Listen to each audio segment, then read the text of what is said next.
नमस्कार मंडळी, आज आपण ना अळूच्या वड्या बनवूया। त्यासाठी मी मार्केटमधून अळूची पानं आणली, ती स्वच्छ धुवून पुसून घेतली। नंतर आता त्यासाठी पीठ तयार करूया। त्यासाठी एका बाउलमध्ये 1 वाटी बेसन पीठ घेतलं, अर्धा वाटी तांदळाची पिठी, 2 चमचा लाल तिखट, हळद, गरम मसाला, थोडे तीळ घालायचे, आला लसूणची पेस्ट घालायची, थोडा ओवा घालायचा आणि पीठ मस्तपैकी मिक्स करून घ्यायचं। नंतर चिंच आणि गुळाचं थोडं पाणी घालायचं आणि घटसर असं थोडं पाणी घालून पीठ तयार करून घ्यायचं। नंतर एक अळूचं पान घ्यायचं आणि त्याला हे मस्तपैकी पीठ लावून घ्यायचं।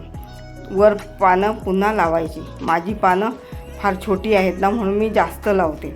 तुमची जर पानं मोठी असतील की नाही तर 4 पानात मस्तपैकी वडी तयार होते।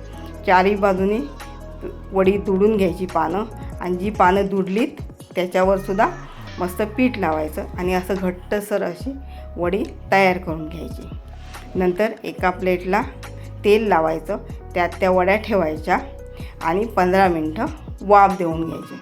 15 मिनटानंतर त्या थंड झाल्या की मस्तपैकी वड्या पाडून घ्यायच्या।